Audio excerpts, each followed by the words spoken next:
Bueno, primero saludar a todo el mundo, dar las gracias por estar presente. De nuevo, para presentarme un poquito, soy Ignacio Milla, Assistant Coach de William Woods University. Fui estudiante atleta hace un par de años, estuve 4 años en una universidad de NAIA, de Lyon College en Arkansas. Saqué un degree de economía y otro de business y un minor en educación física y se me dio la oportunidad de seguir en lo que es la carrera de coaching después de mi año universitario. Fui coach de Lyon College un año y ahora tengo la suerte de poder ser un graduate assistant para William Woods University en Fulton, Missouri. Bueno, para contarles un poquito, se me invitó para hablar un poquito y explicar en términos generales un poco el tema de la elegibilidad, que es un proceso que todo estudiante atleta que quiere ir a Estados Unidos tiene que pasar.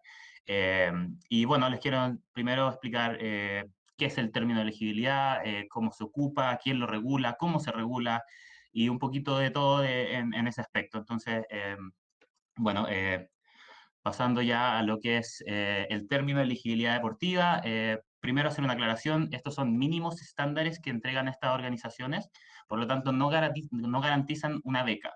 Depende de varios factores el tema de la beca y también la elegibilidad, y eso es lo que trataré de explicar en esta ponencia.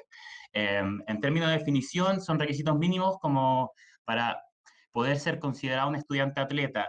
Existen dos tipos de elegibilidades principales. Está la elegibilidad inicial, que es cuando uno entra a la universidad, cuando uno está en su primer año y uno aplica a las universidades, manda todo lo que es el papeleo académico y te determinan cuántos años te dan para jugar en esa entidad. Básicamente, te tratan de capacitar en dos marcos. En el marco primero académico, con ciertos estándares de notas, y también en el tema amateur. La mayoría de las ligas en Estados Unidos, sobre todo las universitarias, no permiten futbolistas enteramente profesionales. Por lo tanto, en el proceso de reclutamiento, en el proceso de la elegibilidad, se te van a hacer varias preguntas al estudiante atleta, como dónde jugaste, qué pasó en este tiempo, si es que estuviste tiempo sin hacer mucho, en qué equipo jugaste, tuviste alguna gente, te pagaron por algo. Entonces buscan sacar este tema del amateurismo en orden para darte el tema de la elegibilidad.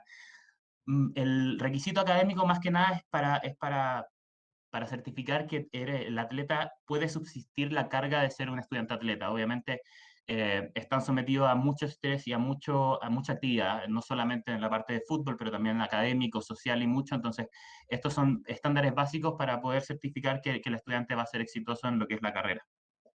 Las entidades básicas que rigen el tema de la elegibilidad es la NAIA, o la Asociación Nacional de Atletismo, o la NCAA, que es la National Collegiate Athletic Association. La NCAA generalmente o tiene una cantidad de universidades asociadas de cerca de 1.200, un poquito más, y la NAA de alrededor de 250. Si bien hay otras entidades pequeñas que manejan distintos campeonatos, son estas dos las que rigen más o menos la regla y las que las otras entidades miran para tomar decisiones. Me parece bastante importante entrar en lo que es lo que pasó el semestre pasado, lo que se le llama el Spring Season, para ver más y tener un poquito de conciencia en lo que podría llegar a pasar en el futuro.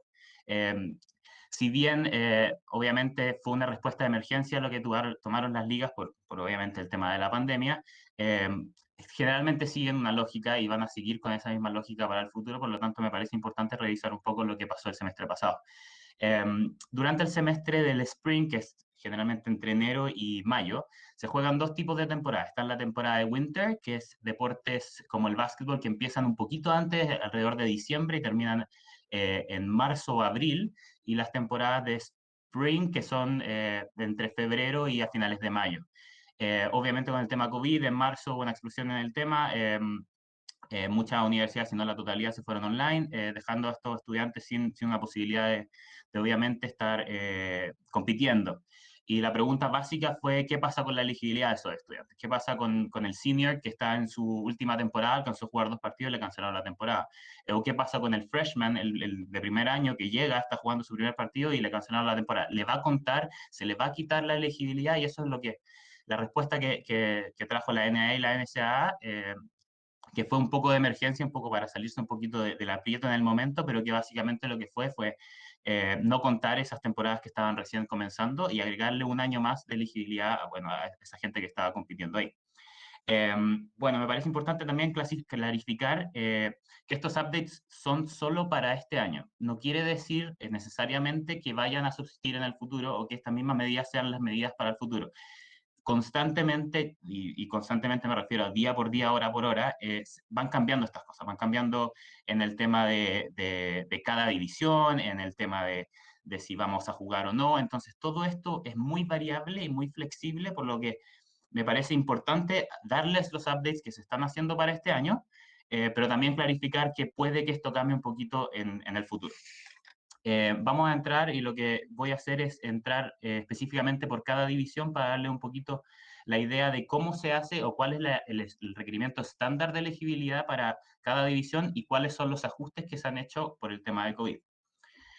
Bueno, empezar un poco con lo que es la NAIA, como les contaba, NIA, una entidad que regula alrededor de 250 universidades. Los requerimientos estándar de elegibilidad, para explicarlo lo más simple posible, son lo que se llama el 2 de 3, la regla de 2 de 3. Si puedes cumplir dos de estos tres requerimientos, deberías ser considerado elegible en lo que es NAE. Los requerimientos son, uno, un ACT, que es una prueba que generalmente toman los americanos, de 18 de promedio, o un SAT, que es obviamente el examen que dan más los internacionales, de 970. Dos, tener un High School GPA, que es un promedio de 2.0 en una escala de 4, que obviamente todos los países sudamericanos tienen distintas escalas, por lo tanto se hace una conversión. Y tres, estar en el top 50% de la clase de graduación. Cumpliendo dos de estos tres requerimientos, debería ser elegible. ¿Qué pasa? Con el tema del COVID en marzo, la posibilidad, no solo para la gente de Estados Unidos, pero también para los internacionales, de tomar el SAT y el ACT, que son los exámenes básicos, fue muy difícil, es muy complicado en ese tema. Entonces, ¿qué pasa? Obviamente estas entidades tienen que un poco cambiar o tratar de ajustarse a esa realidad. Y lo que hicieron fue no requerir este examen para lo que es el 2020 y el 2021, que es los estudiantes que están llegando ahora a la universidad. ¿Qué se hizo? Se generó una excepción en este año, y de nuevo quiero reiterar que esto es para este año y que probablemente puedan cambiar en el futuro, y se generó la Freshman Exemption Rule. ¿Qué quiere decir? Que si uno no tiene estos exámenes, el ACT o el SAT, uno puede ingresar y ser elegible con el solo hecho de tener un GPA de 2.0 en una escala de 4, como dice el segundo punto a la izquierda de nuestra pantalla. De cumplirse eso, se le da una elegibilidad al atleta, pero tiene que cumplir con un promedio de 2.0 mientras esté en su primer año de universidad, si se entiende. O sea, va a llegar elegible, pero su primer año de universidad, sobre todo antes de su competencia, necesita tener un 2.0 y mantener ese promedio para poder ser elegible para el futuro. También cabe mencionarles que la NAA, y no lo puedo excluir en el PowerPoint porque, de nuevo, son updates muy recientes, ayer hizo un aclaramiento que va a extender la temporada de soccer. ¿Qué quiere decir esto? Que el campeonato nacional va a pasar de ser, en vez de noviembre-diciembre, a ser en los siguientes semestres, lo que sería alrededor de mayo o tal vez abril, pero que las universidades tienen la posibilidad de jugar este semestre que viene o el subsiguiente, por lo que la elegibilidad en sí hoy en día debería ser tomada porque se está planeando para jugar. Obviamente, updates van a venir y puede que en algún momento se dé la posibilidad de no jugar y las decisiones se tendrán que tomar desde la NAA, pero hoy en día hay una misión de querer jugar los campeonatos. Pasando a lo que es la NCAA, me parece importante hacer una distinción entre lo que es la División 1 y División 2 con lo que es División 3, por lo que ahora voy a exponer un poquito de estas primeras dos divisiones. Requerimientos de admisión estándar son parecidas, pero son distintas en ciertos aspectos. El tema de la División 1, se necesita completar los Core Courses. Core Courses son una cantidad de asignaturas y clases básicas que se piden tener completadas previo a entrar a la universidad. Esos cursos se pueden encontrar en la página de la NSA. Como para darle un ejemplo, en División 1 se pide 4 horas de inglés, 3 de matemáticas, 2 de ciencia, etcétera, etcétera, etcétera. Esas también pueden ser revisadas en la NSA para tener la especificación. Con un 2.3 de promedio en esos cursos. También se necesita lo que es la sliding scale, que es una proporción entre el GPA, que son tus notas, y el SAT. Y obviamente la elegibilidad también se da en División 1 a que la institución también puede poner estándares más altos y si lo desean, uno pasa a ser elegible si uno supera esos estándares de la universidad específica. División 2 es bastante parecido en el tema de los core courses, que son básicamente los mismos, con un 2.2 de GPA, y se necesita tener un SAT, que es ese examen de 820, o una suma de tus ACT de 68. De nuevo, como lo mismo que en la NAA, está esta dificultad para estudiantes americanos y estudiantes internacionales para tomar esta prueba, por lo que se hizo un ajuste y se le dio un waiver de elegibilidad automática, o un Automatic Initial Eligibility Waiver, a los estudiantes internacionales y a los nacionales, que básicamente te da elegibilidad para jugar si tienes los 10 core courses con un GPA o promedio en División 1 de 2.3 y en División 2 de 2.2. Es bastante parecido a lo que es el ANAYA. eh, Da básicamente con tu GPA del colegio, te dan elegibilidad para poder competir en lo que es el torneo. También en estas dos divisiones cabe mencionar que hay un review de las reglas de estudio online. Hay En el tema de las clases online hay mucha distinción porque hay ciertas clases que son pass or fail, hay ciertas clases que son con nota, entonces hay una dificultad en el tema de las notas y por lo tanto ahora se está haciendo un review, un estudio de cómo ajustarse a esas medidas. Bueno, en tema de División 3, como deben saber muchos, la División 3 no otorga becas deportivas, por lo tanto, en los requerimientos particulares vienen de cada universidad y uno es elegible al ser admitido en la universidad. O sea, si yo soy admitido en la Universidad de División 3 para estudiar en la universidad, yo voy a ser elegible para jugar. No hay que pasar por un clearinghouse, es lo que se llama, no hay que pasar por una entidad que te dé este término de elegibilidad o elegible. Lo que sí fue que la División 3 puso esta regla hace muy poquito, que para los seniors que no puedan participar del 50% de su temporada, por ejemplo, si hay un senior en División 3 que está jugando ahora en agosto, empiezan a jugar o en enero, y no se alcanza a completar el 50% de los partidos porque se cancela la temporada o porque pasa algo, se les va a retornar un año más de elegibilidad en ese aspecto. Junior College son estas universidades de 2 años donde uno saca un Associate's Degree. Por lo tanto, los requerimientos de admisión son bastante bajos.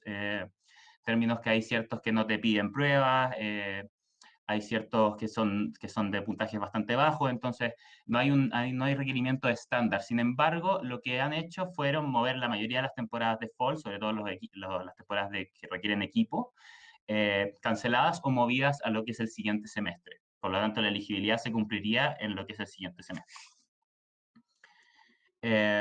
Bueno, y qué esperar un poco ahora, y obviamente con la información se nota un poquito que hay poca claridad. No es muy fácil hacer una lectura de qué está pasando. Actualmente se están tomando medidas día a día, decisiones para el futuro de los atletas y de los campeonatos. Las entidades están tratando de evaluar cada situación y hacer que haya un balance en términos de logística para poder hacer funcionar lo que es este año y la competición atlética. No hay un consenso claro porque obviamente todo cambia día a día, está muy, muy difícil. Pero hay una intención clara de ajustarse para el beneficio de los estudiantes.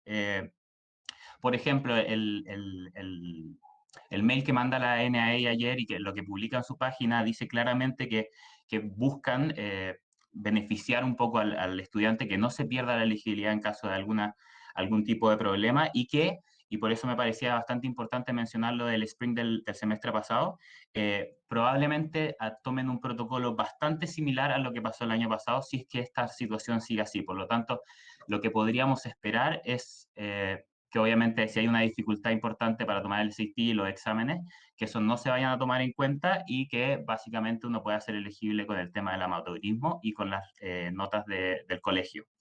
Para darle un update general de cómo están las divisiones, División 1, División 2, están all over the place, algunas temporadas canceladas, algunas todavía con intención de jugar, la NSA debería pronunciarse en las siguientes semanas con algún tipo de estructura, algún tipo de regla para obviamente ordenar un poquito todo. La NAYA, como los comentaba, como vieron el Campeonato Nacional de Spring, pero le dieron la facilidad a las universidades de poder competir en ambos semestres.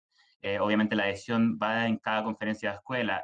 Me parece importante mencionar eso porque la universidad donde yo estudié, que es Lyon College, tomó la determinación de irse completamente online este semestre, que es bastante rara para lo que hemos visto en el general de las universidades NAI, las más pequeñas, pero decidieron irse completamente online y cancelar lo que es la temporada siguiente. Por lo tanto, En el caso de que la NAIA decidiera o que la conferencia de Lyon, por ejemplo, decidiera jugar este semestre siguiente, Lyon no competiría y obviamente la NAIA, la entidad que los regula, tendría que tomar una decisión basada en la elegibilidad. Eso nuevamente no está muy claro y les pido disculpas no poder ser totalmente claro, pero eso se está cambiando día a día. División 3, obviamente extendieron la temporada para poder habilitar jugar durante el Spring, básicamente lo mismo que hizo la NAIA. Algunas temporadas ya se cancelaron, conferencias que dijeron que no iban a jugar este semestre, que se movieron para el siguiente, y también están en proceso de regular lo que es la elegibilidad y regular qué va a pasar en todos los casos. Y bueno, como les contaba en Junior College, gran mayoría de las temporadas de Fall han sido canceladas a modalidad del Spring. De nuevo, el tema de la elegibilidad puede ser un poco tricky, puede ser un poco difícil, un poco, eh, eh, bueno, sí, complicado, y ahora se va a volver un poquito más complicado con todos estos ajustes, y es importante mantenerse al tanto y mantener, obviamente, toda la información posible y estar siempre al tanto de lo que pasa, porque, de nuevo, van cambiando día a día. Hoy en día, estas son las regulaciones a las que les presenté, son las regulaciones que se han hecho para el campeonato que viene, para la temporada de reclutamiento que hicimos nosotros para esta temporada, que no quiere decir que vaya a ser lo mismo para el futuro, pero que es un indicio de cómo se van a mover estas distintas entidades. Así que eso es lo que tenía para ustedes, básicamente abierto a cualquier tipo de preguntas, aclaraciones o cualquier tipo de cosa.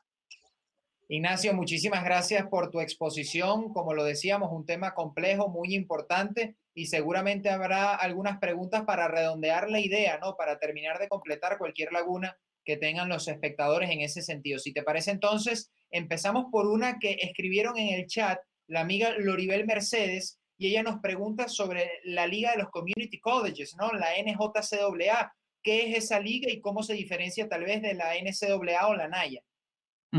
Sí, perfecto. Bueno, la Liga de Junior College son universidades que se les llaman Community College o Junior Colleges.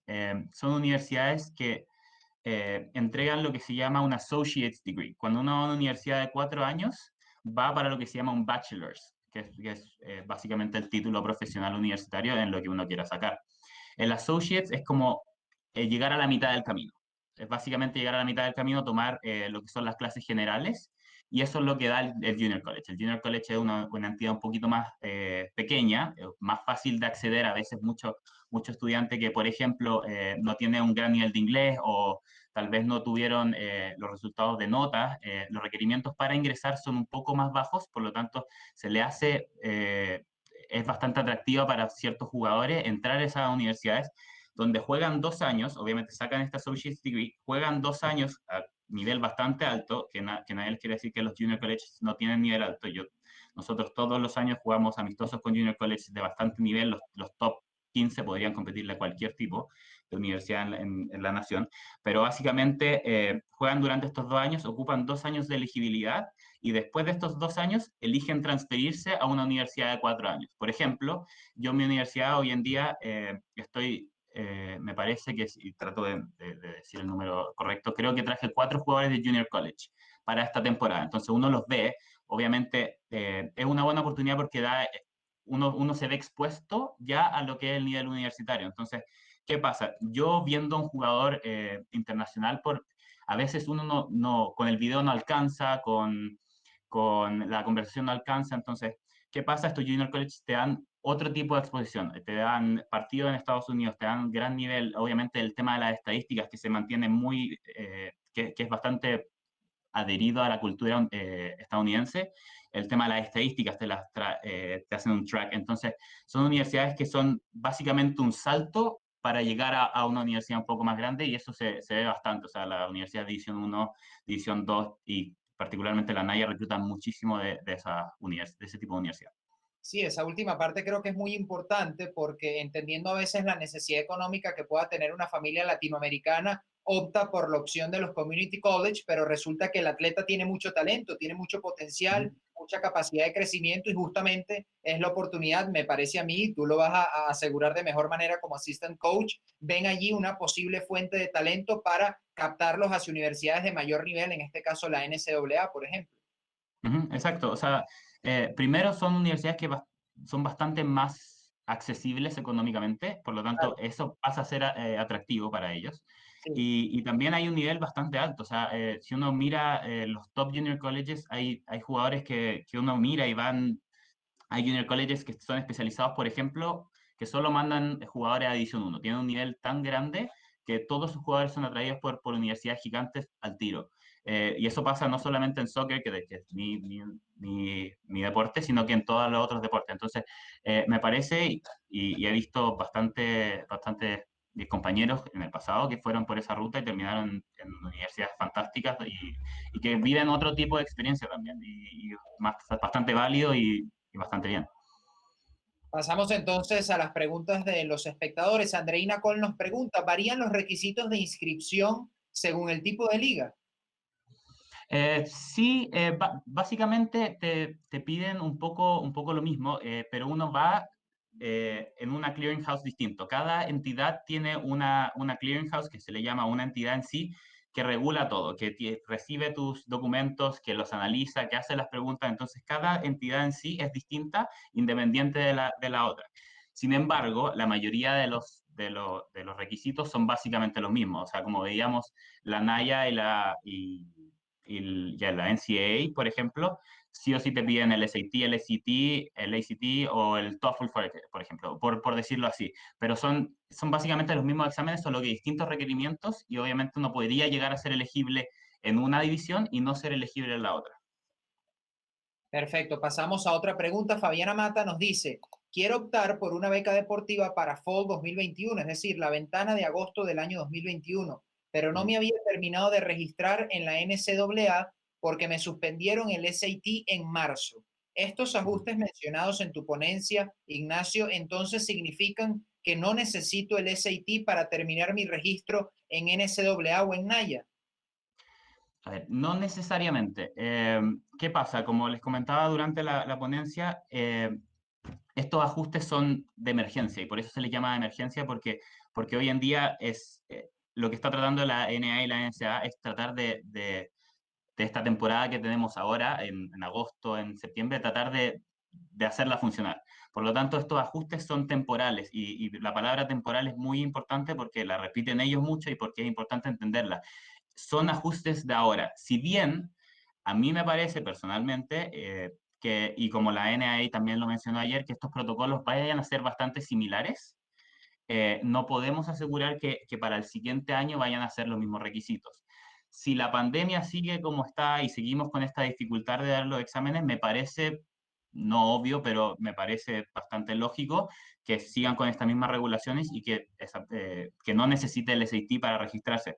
Pero, de nuevo, estos requerimientos, estos updates que hemos hecho son para la temporada de ahora. Lo del futuro, obviamente, se tendrá que velar en el futuro, pero hoy en día la NSA y la NAIA están regulando para lo que es la temporada 2020-2021.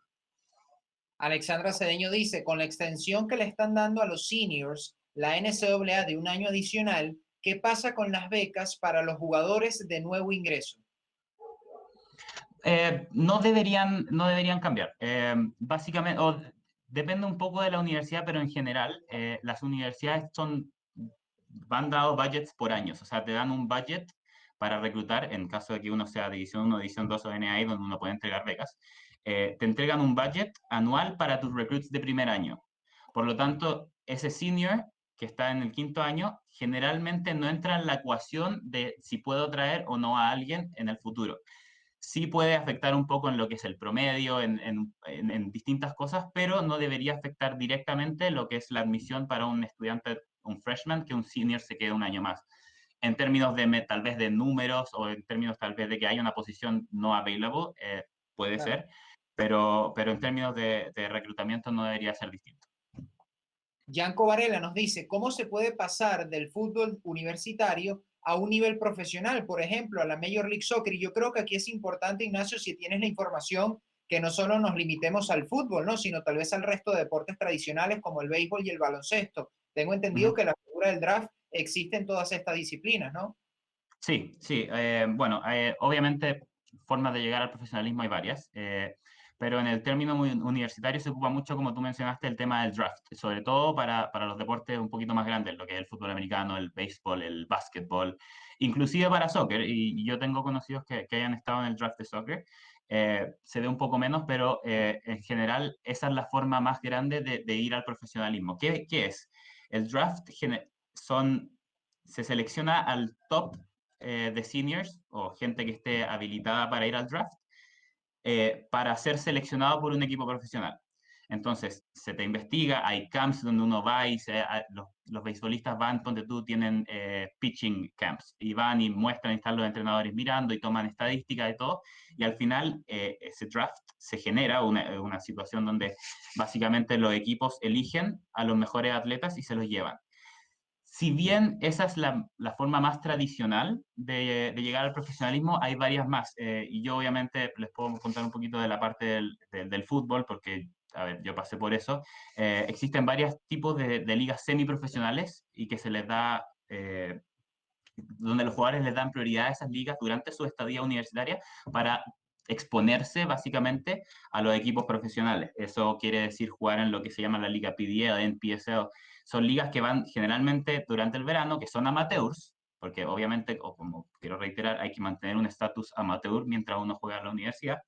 Y de ahí generar exposición, mayor exposición posible para poder ser captado por una persona profesional. Pero sí, sería generalmente eso, el draft, o generar la mayor exposición posible para ya llegando en tu cuarto año salir de la universidad y poder tener oferta o poder tener opciones por lo menos de cumplir algún tipo de meta en ese sentido.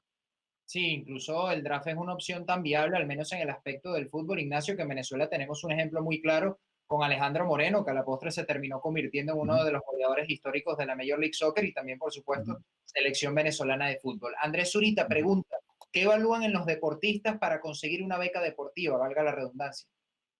A ver, hay muchos factores. Uno tiene que entrar por la base que lo que se le llama acá es student athlete, o sea, uno es estudiante antes que ser atleta, por lo tanto, la parte académica es fundamental. Obviamente, como un recruit, uno va y presenta números, uno presenta tu promedio del colegio, uno presenta tu resultado de tus exámenes de inglés, tus exámenes. Entonces, eso primero es bastante importante. Sin resultados en tus exámenes es muy difícil que uno consiga porque el entrenador básicamente está pensando, no solamente yo traigo a un futbolista, alguien que me rinda en la cancha, pero también necesito que rinda académicamente. Si yo, por ejemplo, la elegibilidad, uno la tiene que mantener durante los 4 años. Uno tiene que mantener un cierto promedio durante sus 4 años para poder seguir jugando. Entonces, si yo traigo un super crack y lo traigo a mi equipo, pero en la universidad le va pésimo y no llega al promedio, no lo voy a tener elegible para jugar, no está mostrando un buen ejemplo para el resto de mis jugadores. Entonces, van muchas cosas. La parte deportiva es bastante importante y obviamente es la más atractiva para el coach. O sea, si yo veo un super crack en un video, me da muchas ganas de reclutar o de poder hablar con él. Pero también cabe, me parece darle importancia y bastante importancia a lo que son las notas, porque eso también es un reflejo del commitment que uno tiene, de las ganas que uno le pone, no solo a lo que uno le gusta, que es el deporte, pero también a la otra parte que es un poquito más pesada, pero que también es demasiado importante en lo que es el camino de un student athlete. Nilson Estrada, ¿por qué es importante la certificación amateur? Bueno, básicamente sobre todo la NCAA, si bien la NAA puede ser un poquito más flexible, eh, tratan de que estas ligas sean completamente amateurs, o sea, que sean, y que todo el mundo tenga la misma, por decirlo así, capacidad o que tenga el mismo background. Por lo tanto, eh, se busca que todos estos atletas que lleguen sean completamente amateurs y que obviamente durante su estadía en la universidad se estén ganando su beca jugando. Si al final a uno le pagan como estudiante atleta, por decir pagan, a través de una scholarship, no a través de dinero, no a través de... Entonces, estas entidades básicamente buscan que los estudiantes atletas sean completamente amateurs y que la liga en sí sea amateur y que, claro, en el futuro salgan profesionales si alguien quiere salir o si alguien tiene la potencialidad para poder salir. Pero las ligas en sí son amateurs y por lo tanto es muy importante poder demostrar el amateurismo y eso se da en bastantes formas. O sea, yo cuando me transfería a una NAA me llegaron 200 preguntas diciendo dónde jugaste, qué pasó este año que no estudiaste, qué pasó aquí. Entonces, es un factor importante en términos de elegibilidad. O sea, hay gente que llega y básicamente no le dan los 4 años, hay gente que les dan 2 años, hay gente que les dan 1. Entonces, el término amateur va a ser bastante importante en la cantidad de años que uno tiene y la cantidad de años que uno le dan para jugar. Y hablando de la cantidad de años para jugar, podemos seguir hablando de las ligas, ¿no? Pedro Francisco pregunta, ¿qué le recomendarías a un deportista al momento de elegir sobre una universidad NCAA o NAIA? ¿Hay mucha diferencia entre ellas desde el punto de vista deportivo? Eh, es que depende mucho de la universidad. A mí me parece que la liga en sí no determina el nivel de la universidad. En el tema de que en la NAA tienes equipos que pueden estar compitiendo a los mejores División 1, y de hecho se daba hace 15 años, me parece que se jugaba el campeón de la NAA, jugaba con el campeón de la NCAA en soccer, y jugaban un partido y era, de hecho, bastantes veces ganó el de la NAA. El nivel en sí es bastante alto en cualquier liga. O sea, vas a encontrar equipos muy buenos en la NCAA División 2, en la División 1, en la NAA, como también vas a encontrar equipos de bastante bajo nivel en cualquiera de las categorías. O sea, no quiere decir que las División 1 sean todas extraordinarias. Hay División 1 que tienen un nivel bastante bajo en comparación a, por ejemplo, universidades NAA o universidades de División 2. Por lo tanto, me parece que la decisión tiene que ser basada en la institución en sí. O sea, uno tiene que analizar la institución y no la liga en sí.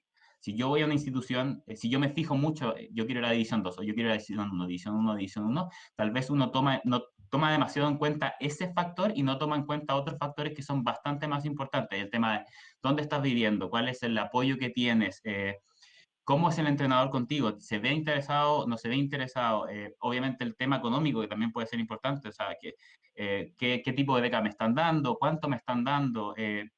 ¿Qué tan seguro me siento yo en la universidad? ¿Me gusta? ¿Está lo que yo quiero estudiar? Entonces me parece que hay muchísimos factores que están en esta decisión de tomar, de ir a un lugar o a otro, que no tienen que ser basados por el tema de tu división. O sea, si uno recibe ofertas, a mí me parece bastante poco inteligente solo descartarlas por el tema de la edición. Me parece que cada institución entrega algo distinto y Claro. llega un momento donde uno llega a una institución, uno recibe una oferta de una institución y dice, esta es la mía o esto es lo que a mí me acomoda más. Entonces me parece que uno tiene que basar las decisiones en el tema de las instituciones en sí particularmente y no basadas en el tema de las divisiones. Sin duda alguna, absolutamente de acuerdo contigo. Juan Pablo Wong nos dice, ¿es necesario estar en la NCAA División 1 para optar al draft o seleccionan también de divisiones inferiores? Me parece a mí, y preferiría no contestar completamente, pero me parece que no determina tu división. Me parece que de todas maneras en el draft se eligen a los top, top, top. ¿Qué pasa? Si bien pueden, a mi juicio, se puede elegir de cualquier división, hay una mayor exposición en División 1 y eso no hay que negarlo. O sea, cuando uno está jugando en Stanford, uno tiene más exposición a jugar en una universidad pequeña, en un pueblo chico en Arkansas, por decirlo así. Entonces, si bien hay más exposición, no quiere decir que no vaya a ser seleccionado el draft, pero sí hay una exposición mayor en lo que es la división. Para cerrar, Ignacio, y agradeciéndote por tu tiempo, quiero aprovechar esta oportunidad, ya que eres assistant coach de soccer, de fútbol, para que le envíes un mensaje a las familias norteamericanas, porque tal vez hay cierta predisposición o se piensa que el nivel de soccer en los Estados Unidos no es tan alto en comparación con los deportes que se consumen mucho más por la sociedad norteamericana. En este caso, el béisbol, guiándonos por la MLB, el baloncesto por la NBA y, por supuesto, el fútbol americano por la NFL, incluso el hockey sobre hielo con la NHL. Si nos puedes hacer una pequeña síntesis de cómo ves tú a lo largo de todos estos años y también en base a tu experiencia, cómo es el nivel del soccer en Estados Unidos. A ver, siempre está ese estigma de que y supongo que todo el mundo ha escuchado eso, pero el estigma de que en Estados Unidos el nivel es muy bajo y que se necesitan los internacionales para subir el nivel. Poco a Sí. poco se ha ido diluyendo, sí. Ujú. Sí, y eso, a ver, hay mucho internacional en Estados Unidos, hay mucho internacional, sobre todo en la parte de soccer, hay mucho internacional jugando en todas las divisiones.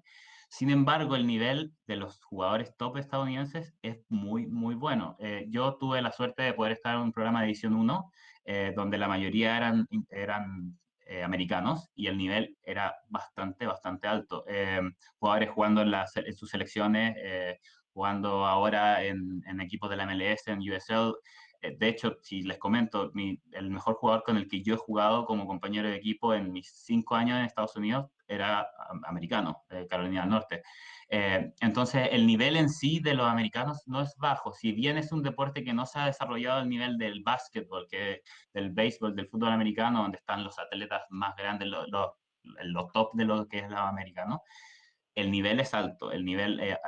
Los top americanos van a tener buen nivel y se complementan bastante bien con el nivel que traen los internacionales y se genera un mix bastante bueno y bastante importante para subir el nivel de las ligas americanas. De hecho, por la facilidad de que se da por ejemplo, en la NAA de traer internacionales, por ejemplo, y también gente americana, se genera un buen mix de equipos que son furor en la NAA y tienen bastantes americanos de starting.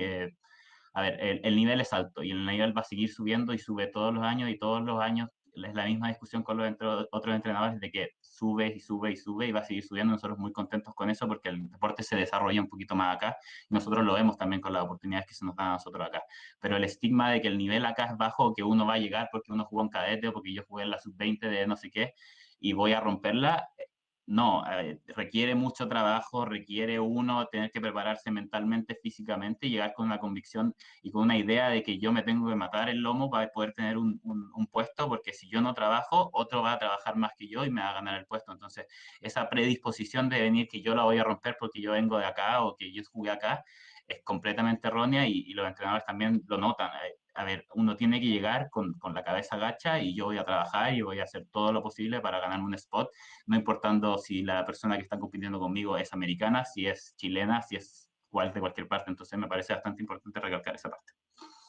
Ignacio, muchísimas gracias por tu tiempo y sobre todo por toda la información que compartiste con nosotros esta tarde.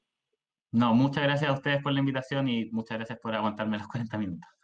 No pasa nada, es parte del trabajo y agradecidos porque es muy importante toda la información que diste en esta ponencia. Que tengan feliz tarde, Ignacio. Chao, chao, muchas gracias.